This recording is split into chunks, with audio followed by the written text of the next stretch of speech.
Great program for you today, folks. It's gonna be great because you know what?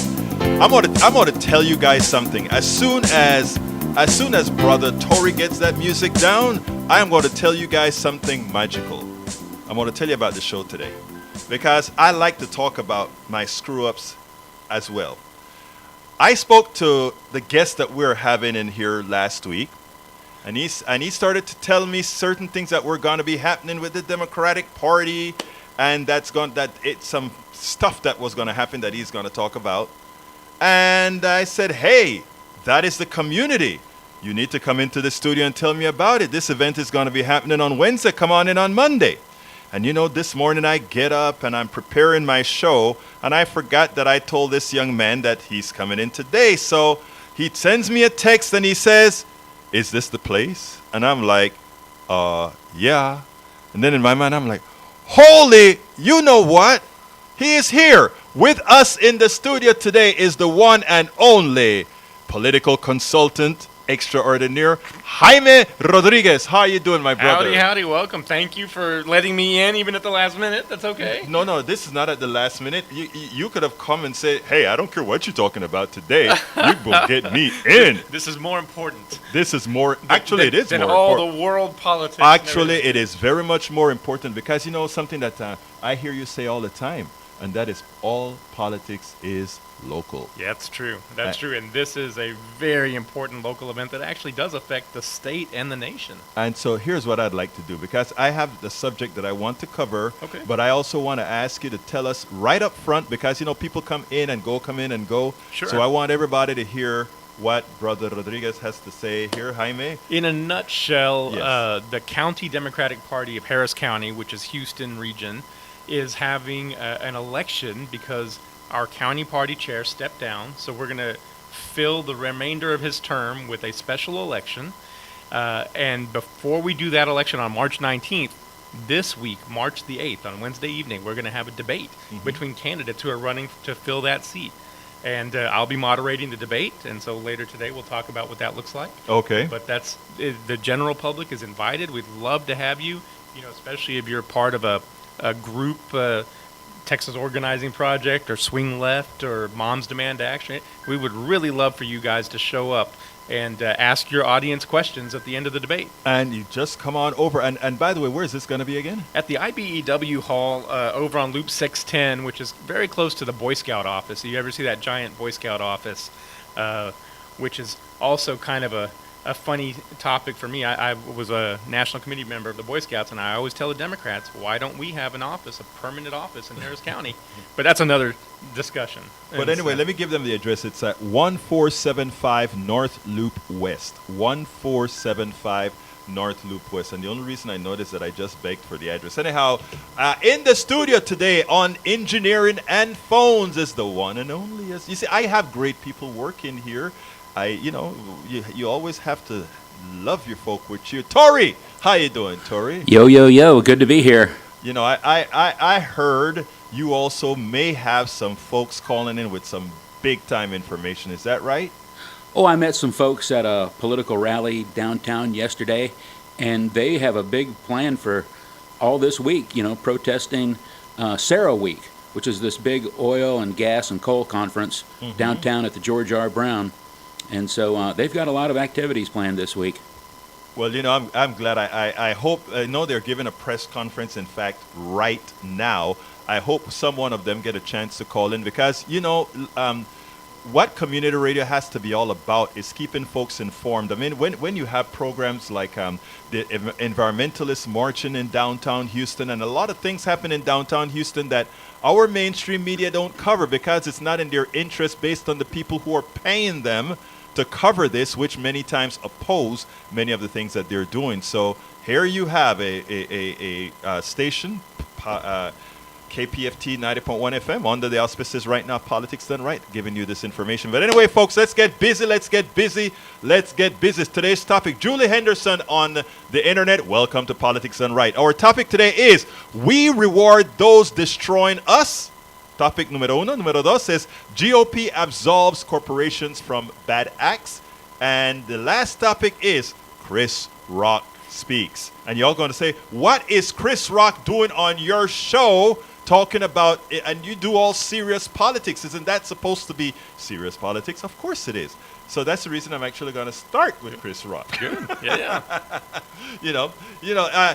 Tori Mercer is saying, "Yeah, Egberto, yeah, let's keep it funny." Anyway, I let just me tell you saw what his Netflix special last night, and it was amazing. It was amazing. I saw it on at 1 this morning doing my spinning, and I'm dying on the bike, spinning, breathing, sweating, and watching Chris Rock. He kept me alive last night, Although I'm going to check out what I said. I said, "You might ask why am I speaking about Chris Rock's incident in my political newsletter?" And by the way, the newsletter you can find at politicsdoneright.com/newsletter. And I was told that I could at least give my newsletter, politicsdoneright.com/newsletter, to read this because we may not get it all covered. You might ask, why am I speaking about this Chris Rock incident in my political newsletter? Firstly, we are all multidimensional, and popular culture has an effect on most of us in some manner. And Jaime, as you know, because I've met you in DC several times where we did all the other stuff, isn't it true that all of this sort of form one thing, popular culture and politics? It's true. I mean, look, one of the things that you're talking about is we marched with Bernie Sanders there in D.C. Right. And, if Bernie Sanders is not the height of pop culture, I don't know what is. That was a fun time, wasn't it? Yeah. Yeah, I think there was something with the NAACP. It was the 50th anniversary of the march from Selma to D.C., and we took the last leg from Virginia across the Memorial Bridge. That was the fun. Lincoln Memorial, in D.C. So, and Jaime was there taking pictures. Jaime is a consultant, but he's a lot more than a consultant in all the videos and stuff that he did. Anyway, firstly, we are all multidimensional, as I spoke. We're all multidimensional in this world, and politics is a part of it. And if the more we can integrate politics into the everyday world of what young people are doing, what older folks are doing, we will become even more politically engaged. Anyway, I forgot. I better tell people the telephone number: 713-526-5738, extension numero 2, extension 2, 713-526-5738. Anyway, continue it. I watched Chris Rock on Netflix at 1 a.m. while spinning. It was clear that the Will Smith slap at the Oscars has affected Chris Rock's comedy. He was not as naturally funny as he normally is, in my humble opinion. That is, I don't know if you felt the same way after seeing it, Tori. I thought he's normally a bit more funny, but today I found that different. What's your thoughts? Well, I just noticed that he wasn't smiling as much. I mean, there was still Exactly. 90% of the old Chris Rock there, but, there was some bitter notes. I'm glad, I'm glad that I wasn't, I made some TikToks earlier and I got people commenting and saying, yeah, I noticed that that's, that it wasn't as effective. But here's the deal. He went really hard on Jada Pinkett Smith as well. I think Rock was harder on Jada Pinkett Smith than he was on Will Smith, which I think opens the door for a discussion on sexism, which is the political part that I wanted to talk about. That said, it was Chris Rock who was initially harmed. Chris Rock displayed a great degree of restraint when Will Smith hit him. When he slapped him, he didn't create a brawl. He went to, and he was a responsible one. He showed that you don't have to strike back at the moment to escalate things. I'll be the bigger person. I'll take it. Because you notice, Tori, nobody ran up there when he got slapped and held down Will Smith. Nobody was there to hold back Will Smith. Will Smith punched him, and and Chris Rock did the right thing and maintained his composure. So he was harmed.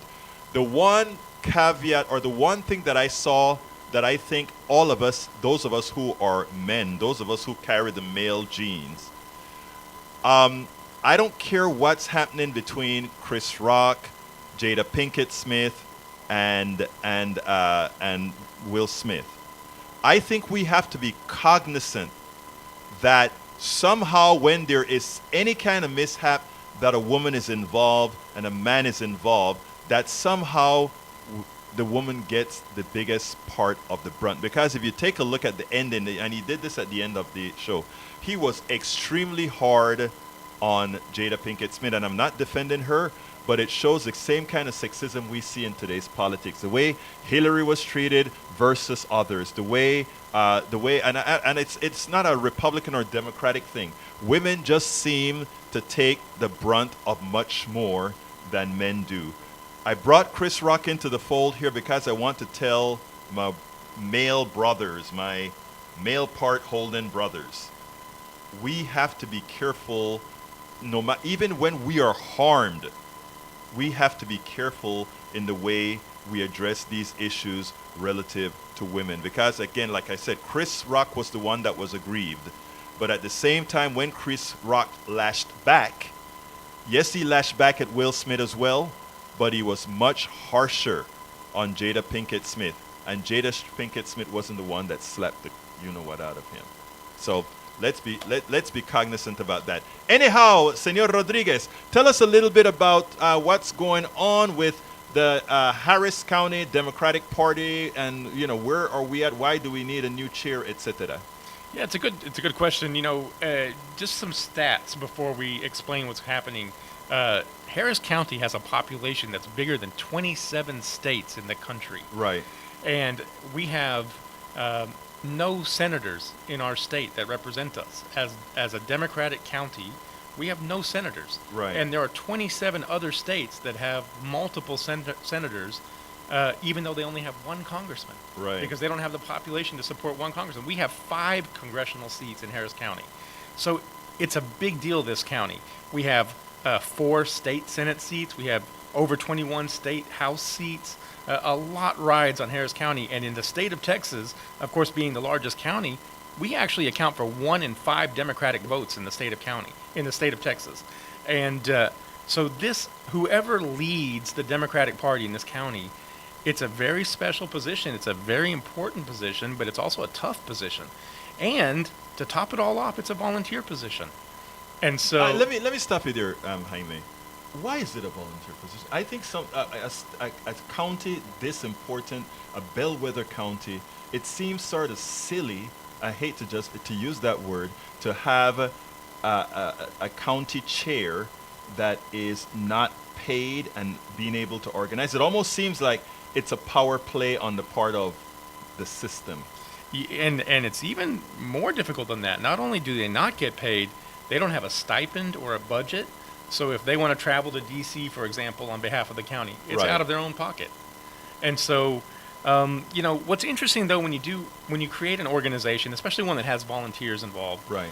usually what happens is you have a paid staff that's a professional staff, Right. and then you have the volunteer side. And so the president of a board, the president of they're usually not paid. Right.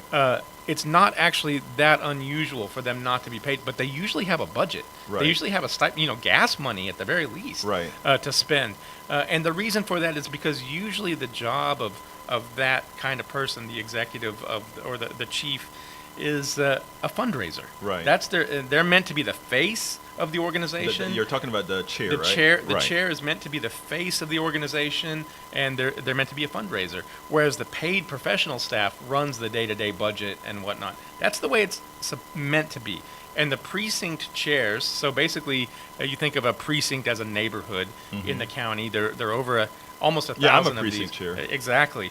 And so we have about 500 precinct chairs in office right now that are elected. You were on the ballot, Right. to get elected to be a precinct chair.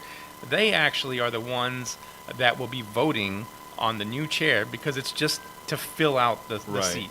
But in the spring of next year, during the Democratic primary, every one of us in Harris County will have the opportunity to vote on that ballot Right. and choose our chair. And so, whoever gets elected right now on March 19th, they're basically signing up for a 1-year program. Right. And then they've got to run officially county-wide. But again, they're going to have to raise money for a position that's unpaid. This is not like running for a county commissioner seat or a congressional seat where you're going to get a very nice salary.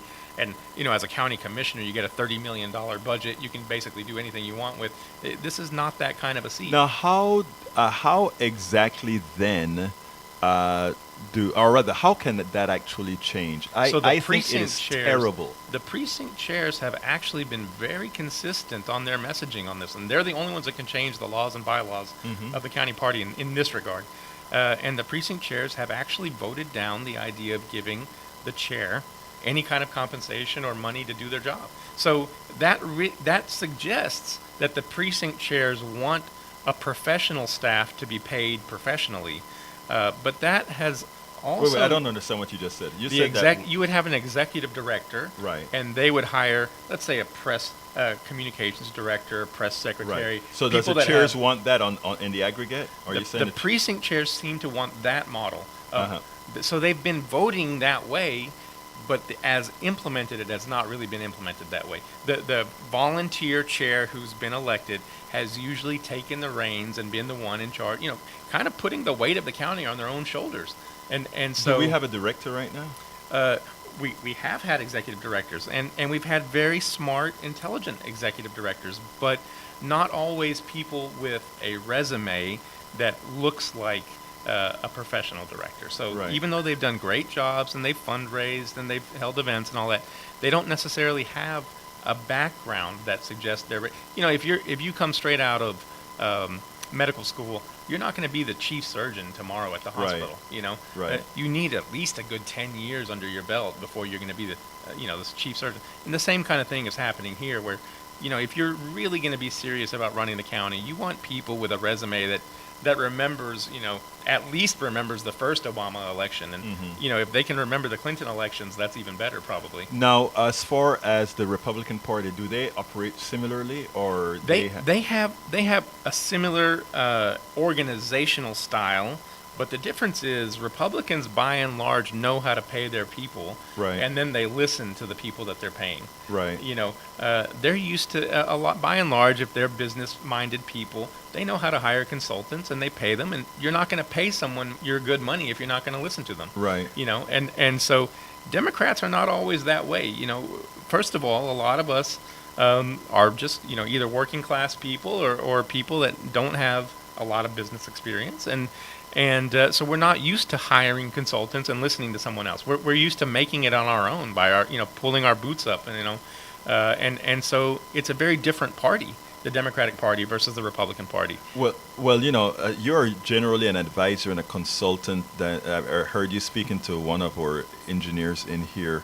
I think, in my humble opinion, that is, we are going to have to somehow put add that activist nature to you with where it comes to probably not instructing, but enlightening the party as how one can work more effectively. Because I think when you mention about us being the type of bellwether that we are, there's a whole lot more that probably needs to be done to sort of tighten things up. And it's good for the county all around. I liken it to, and my friends always laugh because I talk about this a lot, but I was on the National Committee of the Boy Scouts of America. I'm an Eagle Scout and all that.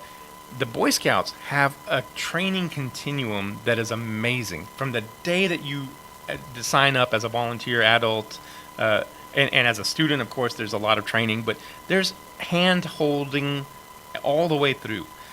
There is no hand-holding or training in the Democratic Party. There are some videos online that you can look at that the DNC and DCCC put out, but 1-minute videos, that's nice, that's helpful, but there's not hand-holding. If someone in Harris County says, I want to join the Democratic Party, there's not a process Right. to bring them into the fold. And as a precinct chair, there's not a lot of training that says this is what a precinct Right, chair is supposed right. to do. If you're in charge of a whole neighborhood, a neighborhood could have 7,000 people in Harris County, Right. a precinct. How are you supposed to be in charge of 7,000 people with no training? Right, And that's a right. volunteer position that you're doing. Right. And so we need a lot of training, which again goes back to, if you have professionals who know what they're doing, they can create training modules and they could provide a lot of training. And that's one of the things we're going to want to look for in the new chair is that they're interested in providing training. Now, who are the chairs? And by the way, let's go ahead and for those that are listening right now, let them know exactly where this stuff is going to be. Do you have it on you, or you want me to give it to you? So again, it'll be at the IBEW Hall, which is on Loop 610 North. It's 1475 North Loop West, Houston, Texas, and that is on Wednesday at 7:30. So the forum actually starts at 7:30, but I would suggest getting there early because it's going to be a hot ticket to get a seat.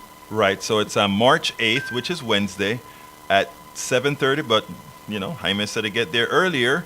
and it will be at the IBEW Hall. And a shout out to you, Egberto, because you've agreed to be the one that films it for us and puts it online for us. Absolutely. We're going to be trying to share it everywhere. All the Democratic clubs and left-leaning organizations, we really want you to share it to your pages and your social media pages, because we want the most people possible to see this. Absolutely. That's look, I see that as my job, and let me put a caveat in here, because we have listeners of all stripe. Sure. And if you guys have any Republican events you need covered as well, and you want politics done right there as you have before, because I've covered some of your events, Sure. Tea Party, etc. events. Yeah. I will be there. So anyway, folks, give us a call, 713-526-5738. Again, that number is 713-526-5738. Extension numero dos. Extension number 2. And Julie, that's the reason.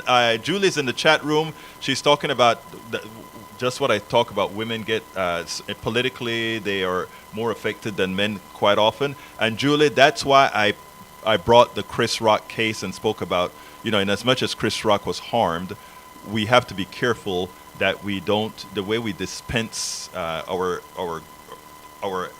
ire too often has to be, it's often harder on women. We have to stop it. We have to stop the sexism, no matter what. Peggy Lopez, welcome aboard. Maywood, I'm sorry that you're not going to be there for the 3 o'clock show, but you were there. And by the way, we missed you on Saturday at Ask Egberto Everything on our community call, but that's fine. I think I saw that you got in late or something of that sort. Anyhow, folks, 713-526-5738, 713-526-5738, extension number 2. Before we continue with you, Jaime, we're going to go to subject number 2. GOP absolves corporations for bad acts. Here is the issue, guys. And this really got me upset, and I was happy to see that Morning Joe took it up. Our great conservative friend who finally decided to leave the Republican Party because, as far as he was concerned, and this is out of his mouth, it got you-know-what crazy, according to him. So anyhow, we had that big derailment in East Palestine, Texas. Did you want to say? East Palestine, Ohio. Yeah. East Palestine, Ohio. And by the way, we have videos that shows the extreme pollution that is occurring, not just in that spot where they had the fire, but it seems like the train may have been, and notice I said may have been, leaking before, because I have videos from several KPFT listeners, accounts from several KPFT listeners who have accounts of these of fish and animals dying around that area, which kind of give the idea that there's a whole lot of poisoning that has occurred. We understand that. It was an accident that should not have happened had we not deregulated these companies, these rail companies, and given them those fast break-in and all these other rules, right? Maybe double tanks that carry these tanks that are double hull tanks for these chemicals. But they don't want that, because it means double hull means you carry less container per volume, right? Yep. Per cart. Per cart, yep. So now we have the Republicans en masse. They're telling everybody Pete Buttigieg should have been in East Palestine, Ohio. Okay, so he goes to East Palestine, Ohio. What is that going to do, or what would that have done? The only thing that upset me about Pete Buttigieg is that he actually said, I am thinking about how I could have done things better. You say that to yourself. You say that to your committee. In a political environment that we have today, it's not politically wise to say that, because that is going to end up on a loop where they're going to have ads that says, I could have done X, Y, Z. Look, that's true. You could have done something else different. He's not going to show up in a hazmat suit and exactly. make a big show of it. Either he's going to be there to be helpful or he's not. Or or a PR thing, right? Right. They had people out there from time one. Okay, so it's not like the EPA wasn't out there. It wasn't like the NTSB wasn't out there. It wasn't like the Transportation Department wasn't out there. They were out there. Now, they're deflecting by trying to make it seem like Buttigieg and the Biden administration had something to do with it.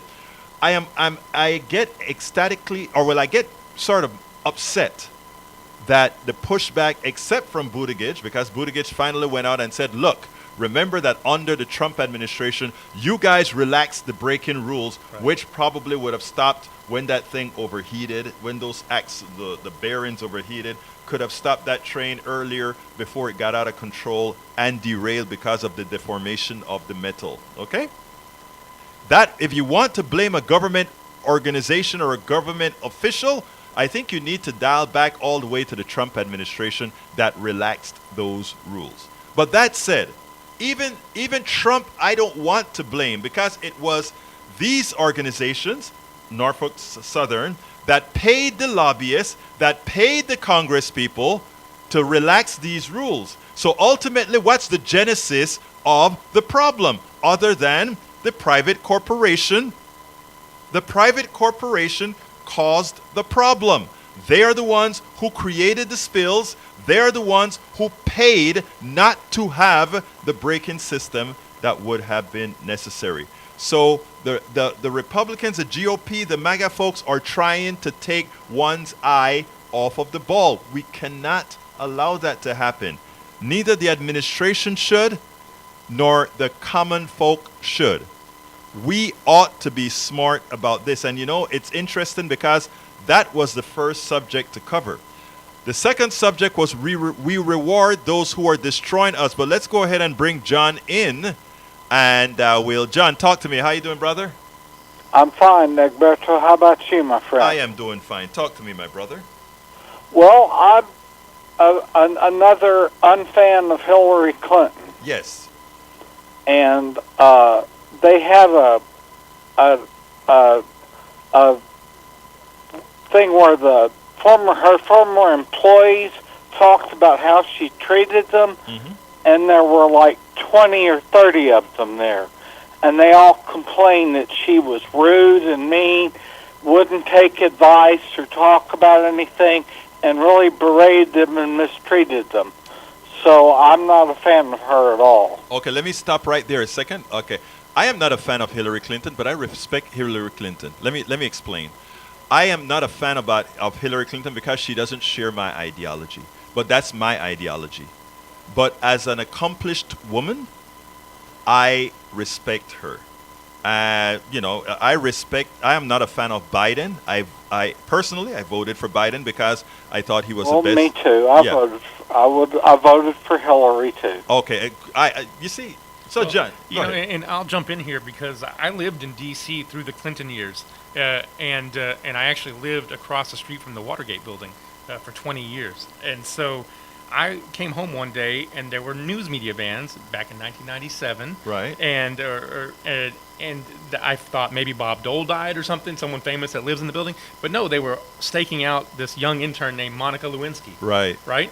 So I lived through all that scandal, and yet the men in that story, all by and large, have gotten no long-term ill effects from it. Right. But what did happen was Hillary was in charge of universal health care right in 1992 when Bill first got elected. Yes. That was her thing. And she and Bernie Sanders was right there with her. Mm-hmm.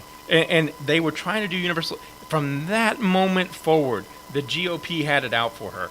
And she has suffered the consequences of GOP messaging for 20 years now, so much so that when she ran in 2016, a lot of Democrats, especially who had just kind of gotten familiar with the political system, maybe even 10 years earlier, mm-hmm, bought into that messaging. They bought into the mythos, the myth that Hillary was somehow not good, and they didn't understand that it was because GOP messaging was anti-woman. Right. But it's not only GOP's messaging, it's Democratic. I'm not going to throw that solely on the GOP. I'm going to put it on us too. Sure. I mean, I'm going to say that we men have an issue that we are, I'm from Panama. Yeah. I'm black and I'm Caribbean. I have the 3 strikes that make me a sexist. I've gotten rid of it, folks. I'm just letting you know. I am no longer a sexist. I'm no longer a homo. I've extricated all those evils out of me. But we all need to do that. But John, So anyway, did you want to say something else, John? I just wanted to let you know that I am not a fan of Hillary, but I do have a lot of respect for her. She played a man's game better than most men. She really did. Oh, Yeah. go ahead, sir. Oh, that's all I was going to say, Egberto. Well, look, let me tell you something, John. I got your book. It's worth it. Thank and you. It's great. I appreciate that, my brother, because I think if we're going to change the country, we don't only have to speak to Democrats, we have to speak to anarchists, we have to speak to Republicans, we have to speak to everybody. But thank you so kindly for calling in, sir. You have a great day. Thank you both. Thank you. Thank you. All right, come on in. Let's see. Juan, talk to me. Yeah, this Juan Mancias, I'm the tribal chairman for the Carrizo Comics of the tribe of Texas. Hey, thank you for calling and talk to me. Tell me about what you guys are doing. Well, we're down here at the George R. Brown Convention Center, and we're giving out poop awards to most of the terrible 12 this year. Yes. Hey, wait. Let me stop you a little bit, Juan. Thank you so kind. We are live radio, so the poop is okay. But I just kind of want to warn you to not to say anything. Go ahead. I know. So that's the thing is, we're presenting the 12 terrible worst fossil fuel companies in Texas, the ones that are creating sacrifice zones, the ones that are perpetuating the tribal erasure of tribes in Texas, along with the governor of Texas.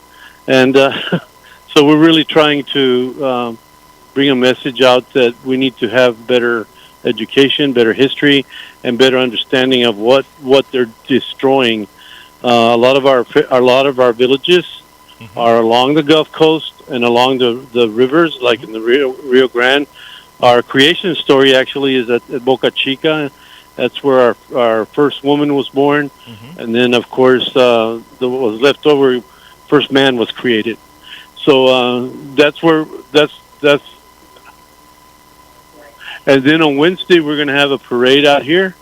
Let me tell you where it's at. We're going to start right out here at the George T. Brown Convention Center at 12 o'clock, and then we'd like people to come out here and join us to continue to let these people know our displeasure with their economic misconceptions of how it's going to better the community. This used to be a beautiful area before they gentrified into what it is today. And we want to make sure that these people continue to recognize the fact that they're creating sacrifice zones and perpetuating the genocide of the Americas. All right, and, let me just repeat this. What was it, Juan? Juan, they're having a wanted climate criminals. It's a guilty of poisoning our air and water protest at on March 8 at noon. It's at the corner of Lamar Street and Avenida de las Americas in Houston. That is right at the George R. Brown Convention Center, correct? Yes. So, folks, let me just add before I'm going to come back to you in a second, Juan. But look, we the people, the average American citizen, okay. A lot of times things happen because we don't participate. Great guys like Juan and his cohort, they're out there beating the pavement to make sure that your soil stays clean, to make sure that there's not infringement on your areas. You know, they put all these types of things in other people's neighborhood, not theirs. So please support guys like Juan. Please be, if you have the wherewithal to be, on March 8th. That is Wednesday, right? Wednesday at noon. Meet at the corner of Lamar Street and Avenida de las Americas at the George R. Brown Convention Center, and support these folks that are out there making sure that we have a livable environment. Continue, my brother. So yeah, that's one of the reasons that we're out here is there's so much going on in the Gulf Coast right now, and they're even trying to destroy around South Padre Island some of the last pristine areas of the Gulf Coast in Texas. Right. And right on top of one of our villages, it's called Garcia Pasture, which is now a world monument on the World Monument Watch.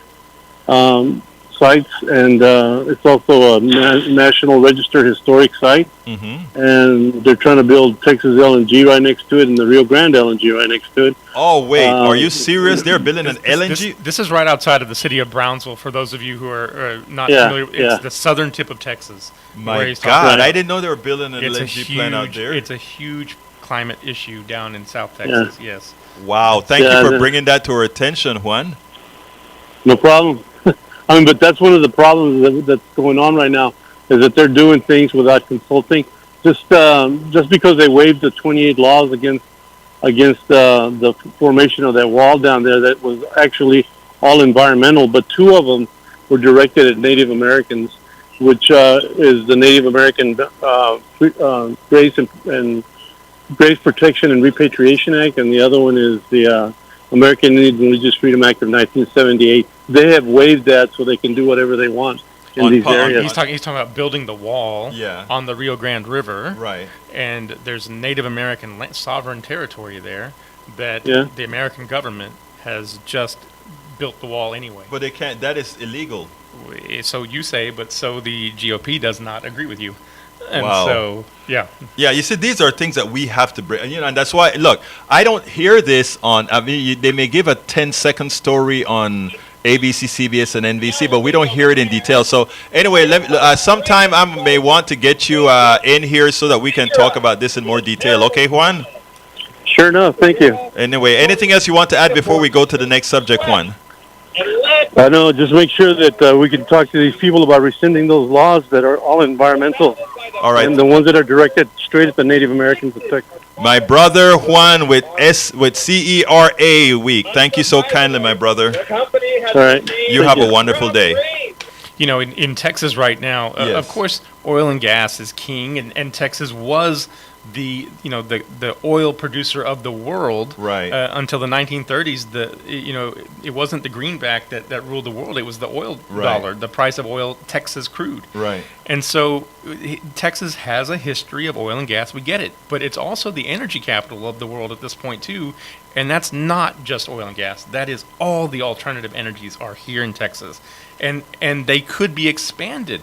Right. You know, but right now, one of the things he's talking about is that on the Rio Grande River they're building the border wall, and they are literally saying all the environmental laws that exist. There are actually 7 governing bodies that are in charge of the Rio Grande River. Mm-hmm. All 7 of those bodies were put aside, and the federal government went ahead and built the wall, even though they did not agree. And some of those bodies are from the country of Mexico that are supposed to. It's supposed to Really? be joint agreements when you do anything on that river, and we just pushed them aside, did our own thing. That's affecting a lot. But then you start looking at where the Eagle Ford Shale area is, just south of the Hill Country in Texas, just south of San Antonio. A lot of the people that live on the Rio Grande River make their living working the Eagle Ford Shale. And so they work in the oil and gas industry. Now, the only access they had to water has been taken out, so they can't farm anymore. They can't raise cattle and things because they don't have access to that water. The wall Rio is Grande River. there. The wall is there. So you really have isolated them and made them only dependent on oil and gas in that area. And these are towns and cities that are made up of 5 or 6 families, large families. I mean, these are, I'm slightly exaggerating, Right. but that's kind of how they are, They have nowhere else to go. They have no other source of living or income. They have to make it on that. And so, it's very difficult if we don't give them alternatives. And we have to be supporting alternatives, or else all of the Democrats, who are definitely Democrats living on the border, they have nowhere else to go. They have no other way to make a living outside of the Eagle Ford Shale. So in effect, they make them dependent on. The GOP has done a wonderful job of making them dependent on oil and gas and giving them no alternatives. And now they want to do LNG down in the port of Brownsville, and that area is one of the only areas that's a wildlife refuge, and the way that the sand and the dunes are still there. We call it South Padre Island, but if you know Texas, It's actually Padre Island. Right. It's a North, one long... North yeah. Padre Island is outside of Corpus Christi. It's a 100-mile long island. And so the northern part has about 5 miles of territory, and the southern part has about 5 miles of territory that have been, commercialized. But everything in the middle is really meant for things like the turtles that come and they nest there every year. And it's pristine land. If you have one spill or one accident with the LNG, then you have a real problem. They always talk about, but things. it's unlikely to happen, and when it happens, they are not even begging for forgiveness. They're just, spills happen. It is funny because I had dinner this weekend with an oil executive actually, and I think for quite a while this person didn't quite. I think in the initial part of the discussion, this person was only talking about efficiencies, because, all these corporations always talk about efficiencies. They never talk about humanity. Yeah. Not because something is more efficient to make more dollars for your stockholders and to have less employees mean it is good for society. Sometimes you get rid of efficiency because things are more humane. And folks, those of you that are listening to me, I want you to understand that concept, right? Companies right now are trying to get to maximal efficiency. What that means is using more robots. That part isn't bad. I don't have a problem with that. But then also, if you have a long train that's used to be 50 cars and now it's 100 cars or now 150 cars, and because they have a remote guy at the end of the train, they say, we can get rid of 3 or 4 more brake persons. So that 150 car train is dependent on maybe a computer that may tell them that something is wrong if all the sensors are working fine. But even if there's something wrong, you only have one person on the train. What you got to do? Wait for a helicopter to bring folks to take care of. You see what I'm saying? Yeah. Well, and I'll tell you what's even more cynical of that. Mm-hmm. So the way that our trade laws work, anything that comes in by cargo, by boat, right, is taxed differently than things that enter by land. Right. So and by land it's cheaper, the taxes. Right. So what ends up happening is these ships will come and deposit things, let's say at the port of Brownsville. 18-wheelers will pick them up and drive them 2 miles down the road to Mexico. Right. Turn around, and then they enter by land, technically. Right. You see? And so then they pay less taxes. So anything that you can do to support the port of Brownsville, making it bigger, more efficient, more able to accept different cargo and different types of cargoes, makes it cheaper for the companies. Because now you don't come into the port of Houston and pay import tax by cargo. Now you're actually paying land import tax through Mexico. It is sad that, again, remember, whenever, some people give me a hard time because you're always so hard on corporations, and that is because the nature of corporations the executives of these corporations are doing what they're supposed to do. Right. They are maximizing profits for their shareholder. They are maximizing their own well-being with their bonuses, etc. They are doing exactly what Milton Friedman, the latest master capitalist, say to do. Forget about society. Forget about morality. This is what Milton Friedman, the latest god of capitalism, said.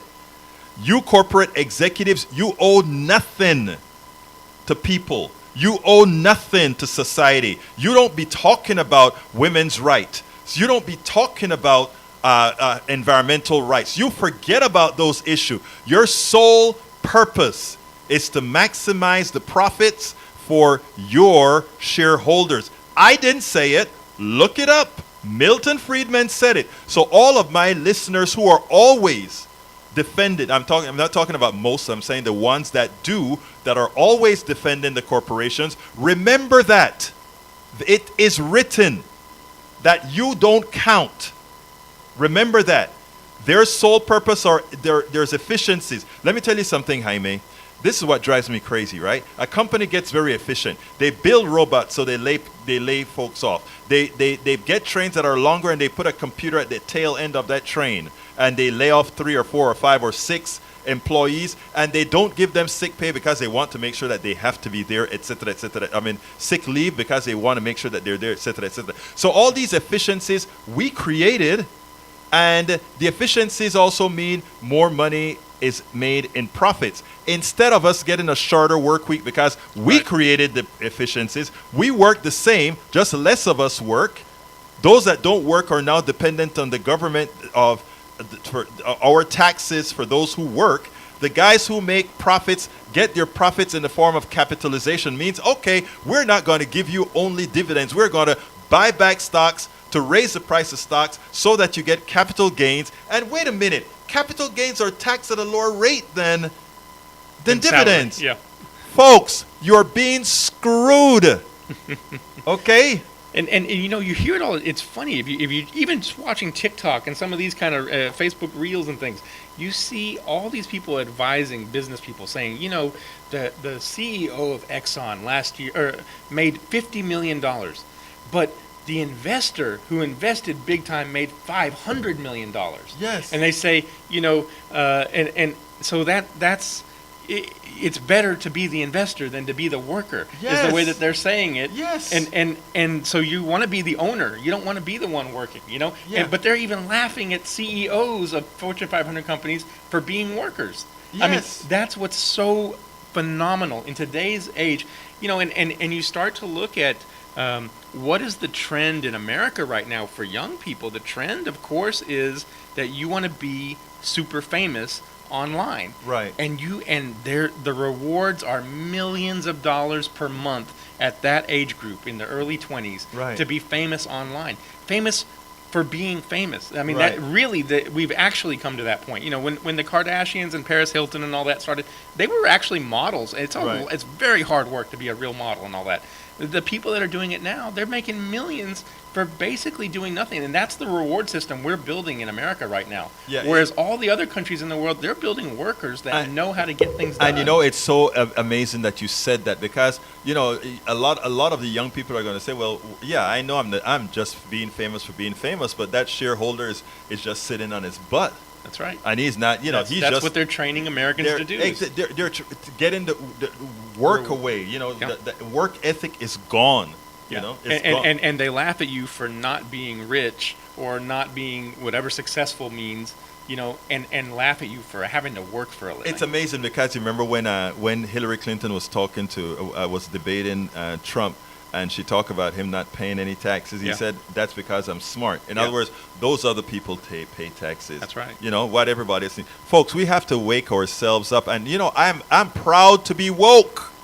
So my brother, a good supporter of this show, Lee Yeah. Grant, says, actually, many major corporations have gone woke. So it's not just profits, but moral preening too. Hey, I believe in being woke. They're not really woke, though. There is a false woke to bring Think the about woke in. Starbucks. Think Yeah. about Starbucks. Yes. Starbucks is what most people consider a woke company. Right. And yet, in Texas, there are only 3 locations that are unionized. Imagine that. You know, and one of them here in the right next to In- the Kingwood in Kingwood, College, yeah. just unionized a few weeks ago. You know, that was the epitome of what progressives think of as woke companies. Yes. So Apple, everybody thinks, wow, Apple's so progressive. They're not woke. I mean, what the practices that they practice in other countries to make those products, that would scare the bejesus out of most Americans. Exactly. You know? It is funny because, you know, why I always talk about the inflation that we talk about. Oh, supply chain problem. There's only a supply chain problem because the corporate structure created that. They went ahead and decided that we're going to manufacture everything overseas. Somewhere else, and yeah. then we can't build it, you know, and then we don't want to pay taxes for climate change. We don't want to pay taxes to make things better. And suddenly we get a pandemic and the ships are not coming in. And we created another crazy thing called just-in-time inventory, which means, hey, we don't even keep storage. Those ships better keep coming in. And if something stops that ship, the line's shut down. And meanwhile, since you brought up that subject, in the meanwhile, the last administration tried to do a trade war with China. Yes. And told our farmers not to sell our goods to China. China was kind of doing us a favor by buying Yes. our goods, our farmers.